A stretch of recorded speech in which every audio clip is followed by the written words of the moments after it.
Hello everyone, welcome back to my channel. આજે એવી સરસ મજાની વાયરલ ટિપ્સ આપણે જોવાની છે. ખૂબ જ બધી ટિપ્સ આપણે જોઈશું. ચલો લેટ સ્ટાર્ટ.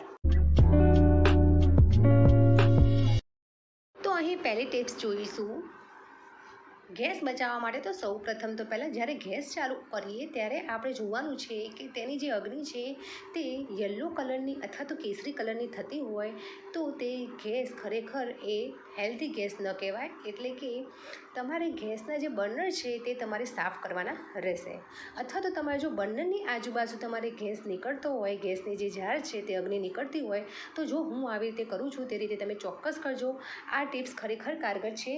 અને જુઓ, આ બર્નરની આજુબાજુ એટલે કે તેની કિનારે મેં કોલગેટ લગાવી દીધી છે. જેમ જેમ કોલગેટ આ અગ્નિમાં પકાશે એટલે કે ગરમ થશે તેમ તે ખરેખર આજુબાજુ ખરેખર સ્ટ્રોંગ થઈ જશે.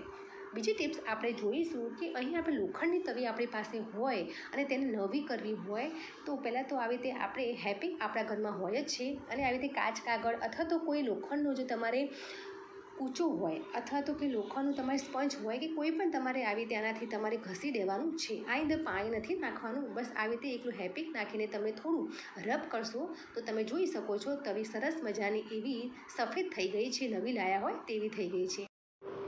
હવે આપણે આગળની ટિપ્સ જોઈશું. અત્યારે ચોમાસામાં મોસ્ટલી દુર્ગંધ ઘરમાં વધારે રહેતી હોય છે અને તેના કરતાં બાથરૂમમાં વધારે રહેતી હોય છે. તો આજે સરસ મજાની ટિપ્સ હું બતાવીશ. જ્યારે આપણે આવી રીતે પેડ હોય બધાના ઘરમાં અને પછી આપણું મનગમતું જે સ્પ્રે હોય, પરફ્યુમ હોય કે એસેન્સ હોય તેને આવી રીતે પેડની અંદર આવી રીતે નાખીને બાથરૂમની પાછળ આવી રીતે લગાવી દેવાનું છે. હવે આગળની ટિપ્સ જોઈશું. અહીં આપણે દૂધની અંદર કોલગેટ નાખવાની છે, પરંતુ આવી રીતે નથી નાખવાની. આપણે જ્યારે ક્યારે બહાર જઈને આવી હોય તો ટેનિંગ વધારે થતી હોય છે, તો આવી રીતે દૂધની અંદર ચપટી હળદર નાખીને કાચું તમારે દૂધ આવી રીતે લેવાનું છે અને આવી રીતે તમે મિક્સ કરીને કોલગેટ મિક્સ કરીને તમે આવી રીતે 5 જ મિનિટ તમે માલિશ કરશો તો તરત જ તમને ફરક લાગશે. તમે જોઈ શકો છો ફરક તરત જ દેખાઈ રહ્યો છે. આગળની ટિપ્સ આપણે જોઈશું કે આવી રીતે કઠોળ આપણે જ્યારે તેનું શાક બનાવવાનું હોય છે ત્યારે આપણે કઠોળ એમ જ સિમ્પલ પાણીમાં આપણે પલાળી દેતા હોય છે, પરંતુ આજે સરસ મજાની ટિપ્સ લાવી છું. ગરમ પાણી મેં કરવા મૂકી દીધું છે અને આવી બોટલ બધાના ઘરમાં હોય જ છે. તો જે કઠોળ આવી રીતે નાખીને ગરમ પાણી આવી રીતે નાખીને તેને 5 થી 6 કલાક સુધી આપણે પલાળવા દઈશું તો ફટાફટ કઠોળ ફૂલી જશે. કેમ કે બોટલની અંદર ટેમ્પરેચર એક સરખું જ હોય છે અને તપેલીની અંદર ટેમ્પરેચર બદલાતું હોય છે. તો આ ટિપ્સ ખરેખર કારગર છે. હવે આપણે આગળની ટિપ્સ જોઈશું. જ્યારે આપણે ભાત મૂકવાના હોય અને ગેસની બચત કરવાની હોય તો તમે કુકરનો ઉપયોગ તમે કરી શકો છો.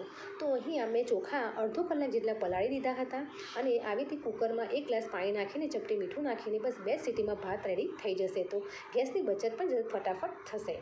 આગળની ટિપ્સ આપણે જોઈશું કે હંમેશા 2 મહિને 4 મહિને તમારે ગેસની જે પાઇપ છે તેને તમારે જોવાનું છે. કારણ કે પાઇપ જો તમારે લીક થશે અને જો જૂની પણ પાઇપ થઈ જતી હોય તો તમારે પાઇપ તમારે 6 મહિને એક વખત બદલવાની હોય છે. આનાથી પણ તમારે ગેસની બચત થતી જ હોય છે. તો આનું ફટાફટ તમારે ધ્યાન રાખવાનું હોય છે.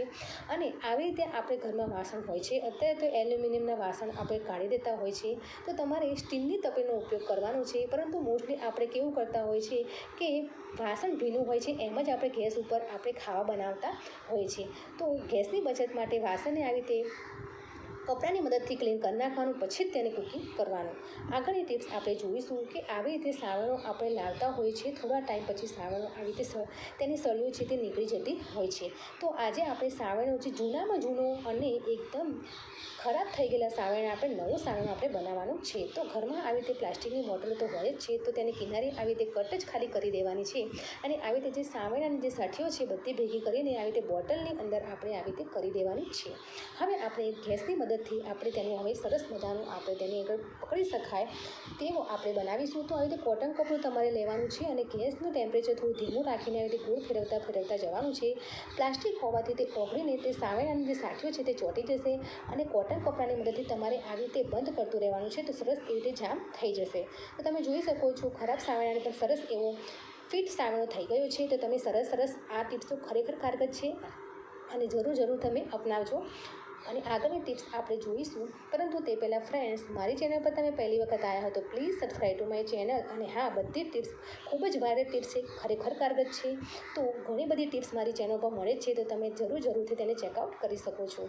વાળને સારી રીતે શાઇનિંગ બનાવવા માટે આપણે બ્યુટી પાર્લરમાં જતા હોય છે, પરંતુ અહીં મેં બસ એક ચપટી મેથીના દાણા અને 2 ચમચી જેટલા ચોખા મેં લીધા છે. તેને આપણે 1 ગ્લાસથી 1.5 ગ્લાસ જેટલું પાણી એડ કરીને તેને આવી રીતે પાણી આપણે ગરમ કરવાનું છે અને તેને આપણે થોડા ઘણા કૂક કરવાના છે. પરંતુ તે પહેલાં તમને બતાવી દઉં કે જ્યારે મારી બર્નરની આજુબાજુ ગેસ નીકળતો હતો, કોલગેટ લગાવવાથી સરસ એવું થઈ ગયું છે. બર્નરની બહાર પણ હવે જે અગ્નિ છે તે નીકળતી નથી. હવે આપણે 1 ગ્લાસ જેટલું પાણી રહે તેમાં આપણે જે પ્રમાણે આપણે વાળ પ્રમાણે તમે શેમ્પૂ એડ કરીને તમે આનાથી સીધા વાળ ધોઈ શકો છો. સરસ એવા શાઇનિંગ વાળ થાય છે અને એકદમ વાળ તમારે ચમકી ઉઠશે. તેને તમે કન્ડિશનરની પણ જરૂર નહીં પડે. હવે આગળની આપણે ટિપ્સ જોઈશું. મારી ચેનલ લાઈક ફ્રેન્ડ જરૂરથી કરજો. અત્યારે ચોમાસામાં આપણે કોઈ પણ લોટ બાંધીએ છીએ તો ઢીલો થઈ જતો હોય છે. તો પહેલાં તો લોટ છે તેને થોડો કાઠો બાંધવાનો છે અને જ્યારે લોટ આવી રીતે વધી જતો હોય છે તો ફ્રીજમાં તમારે મૂકવાની જરૂર નથી. બસ આવી રીતે તેની ઉપર આપણે તેલ આવી રીતે સ્પ્રેડ કરી દેવાનું છે. પછી આવી રીતે કન્ટેનરમાં પેક કરીને મૂકી દેવાનું છે, જેથી કરીને ફ્રીજમાંનો રહેલો લોટ તે સારો નથી રહેતો અને બહાર આવી રીતે લોટ રાખીશું તો સરસ એવી સોફ્ટ આપણે રોટલી બનશે. તો આ ટિપ્સ ખરેખર કારગર ફ્રેન્ડ છે. તો હવે આગળની આપણે ટિપ્સ જોઈશું. આ ટિપ્સમાં આપણે ખ્યાલ આવી જશે કે આપણા સિલિન્ડરમાં કેટલો ગેસ રહેલો છે. તો આવી રીતે ભીનું પાણીવાળું કપડું મેં આવી રીતે ફેરવી દીધું છે.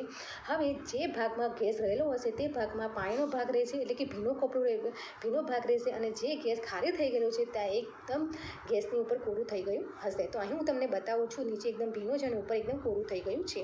તો તેના ઉપરથી ખ્યાલ આવી જશે. તો ફ્રેન્ડ્સ, આજની ટિપ્સ તમને કેવી લાગી તે મને કમેન્ટ કરીને જરૂરથી કહેજો. મારી ચેનલને લાઈક કરો, શેર કરો, સબસ્ક્રાઈબ જરૂરથી કરજો.